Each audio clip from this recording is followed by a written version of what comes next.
তোর বাবা আর তুই দুজন মিলে।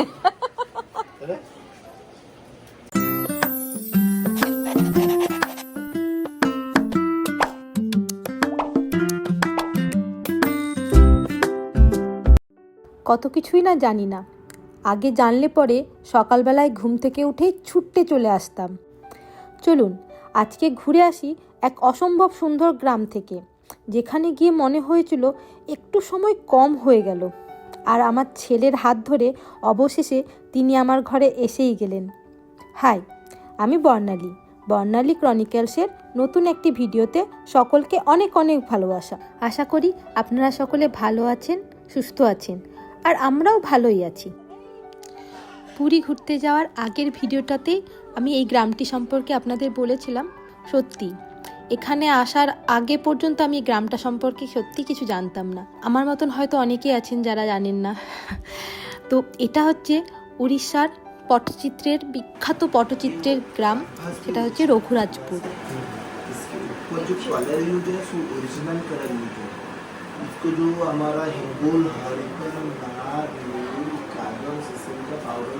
পুরীতে গিয়ে আমরা প্রথম দিন তো কোনো জায়গাতেই বেরোইনি ঘুরতে।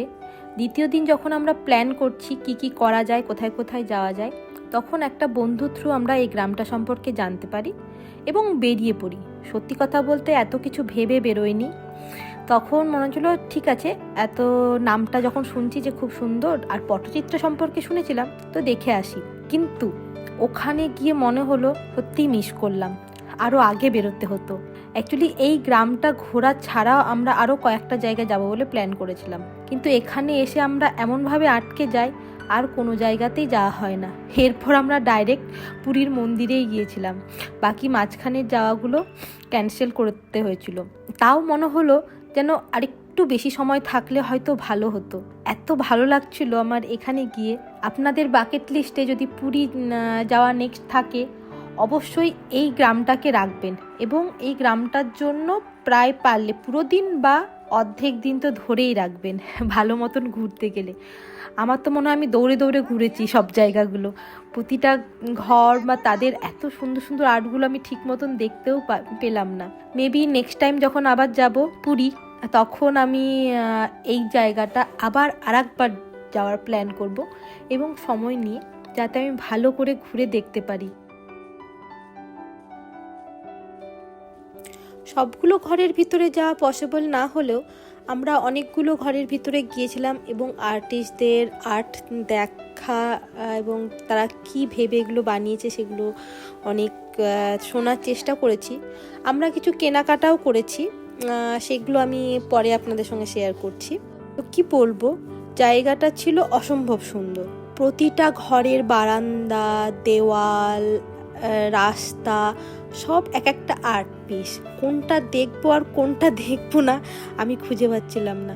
আমার ক্যামেরার মুভমেন্ট দেখে আপনারা বুঝতে পারবেন, আমি একবার ক্যামেরাটা এদিকে সরাচ্ছি, একবার ওদিকে, একবার এদিকে, একবার ওদিকে, মানে আমার চোখটা শুধু ওই আর্ট পিসগুলোর দিকেই মানে ঘুরে যাচ্ছে। আর তার জন্য আমার হাতের ক্যামেরাটাও এদিক ওদিক করছে। যে আমি খুব ভালো মতন যে স্মুথলি নিয়েছি ভিডিওটা আমি বলবো না, ভিডিওটা হয়তো অনেকটা সিকিম, কারণ আমি চারিদিকে একদম মানে উৎসুক দৃষ্টিতে তাকাচ্ছিলাম, তো আমার ক্যামেরাটাও এরকমভাবে মুভ করছিল ওই কারণে।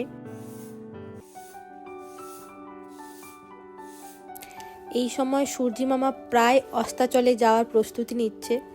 সায়ন বলছে চলো এবার আমাদেরকে বেরোতে হবে। আমি ওকে বলছি প্লিজ দাঁড়াও তুমি একটু, আমি একটু এই জায়গাটুকু ঘুরে আসি, একটু ভিডিও নিয়ে আসি এবং দেখে আসি। এই বলে আমি এই সাইডটাতে এসেছিলাম। বিশ্বাস করুন আমার মনে হচ্ছিল আমি কেন আগে আসতে পারলাম না। আমাদের ইচ্ছে ছিল তো অনেক কিছুই কেনার, কিন্তু সেগুলো আমরা করে উঠতে পারিনি, কারণ ওখানে কেনাকাটি হচ্ছিল মানে কি বলবো ক্যাশ নিয়ে, আর আমাদের কাছে সেই মুহূর্তে বেশি ক্যাশ ছিল না। যাকে বলে সাধারণত এখনকার সময় আমরা খুব একটা ক্যাশ নিয়ে ঘুরি না, আর আগে জানা থাকলে আমরা ক্যাশ হয়তো তুলে নিয়ে যেতাম, কিন্তু সেই সময় আমাদের কাছে সেই সুযোগটা ছিল না যে আমরা ক্যাশ আবার বাইরে এসে তুলে নিয়ে যাব। আর এখানে আমার ছেলে করছে কান্নাকাটি। ওর একটা জিনিস নেওয়ার খুব ইচ্ছে এবং যেটা নেয়ার ইচ্ছে ওটাও ঠিক পছন্দসই পাচ্ছে না, মানে পাচ্ছে না বলবো না, একটাও পছন্দ করেছে, কিন্তু সেই জিনিসটা অন্য আরেকজনেরও পছন্দ এবং সে নেবে। তো ওই একটা জিনিস নিয়েই দুজনের মধ্যে কাড়াকাড়ি চলছে যাকে বলে। তো আমার ছেলে নেবে জগন্নাথ দেবের মূর্তি, আর ও একটা নির্দিষ্ট সাইজের নেবে, ওর চেয়ে ছোট নেবে না, ওর চেয়ে বড়ও নিতে রাজি, কিন্তু ওই সাইজের চেয়ে বড়গুলো অনেকটাই বড় হয়ে যাচ্ছে, মানে যত বড় হবে ওর তাতে ওর আপত্তি নেই, কিন্তু আমাদের পক্ষে বড়গুলো নিয়ে যাওয়া পসিবল নয়। আর ও যে সাইজটা চাইছে সেইটা আমরা একটা দোকানে আমাদের পছন্দসই পেয়েছি এবং ওটা আরেকজনেরও পছন্দ, তো সে ওটা নিয়েছে। এবার সেম সাইজের আমরা পছন্দসই পাচ্ছি না বলে ও রেগে এদিক ওদিক ঘুরে বেড়াচ্ছে, কোথাও দাঁড়াবে না, কাউকে দাঁড়াতে দেবে না, কিছু দেখতে দেবে না। শেষমেশ অনেক খোঁজাখুঁজির পর যে দোকানে দাঁড়ের কাছ থেকে একটা সেট নেওয়া হয়েছিল ওনার কাছে আর সেকেন্ড মানে ওই সেটটা ওই সাইজের আর ছিল না, তো অন্য একটা দোকান থেকে আমরা অবশেষে নিয়েছিলাম। ছেলের হাত ধরে অবশেষে জগন্নাথ দেব আমাদের ঘরে এসেই গেছেন। আপনাদের আমার জগন্নাথ দেবেরও দর্শন করাবো। তো এখানে আমরা মানে নেক্সট গন্তব্য আমাদের শেষমেশ পুরী মন্দির যাওয়ার ঠিক হয়েছিল, তার জন্য রেডি হয়ে গিয়েছিলাম। আর সায়ন আর একটা বন্ধু ছিল একটা স্কুটিতে, সবাই মিলে গাড়িতে আটবে না বলে। চলুন আপনাদের সঙ্গে শেয়ার করি আমরা কি কি নিয়েছিলাম, এগুলো সবগুলোই গিফট পারপাসে নেয়া।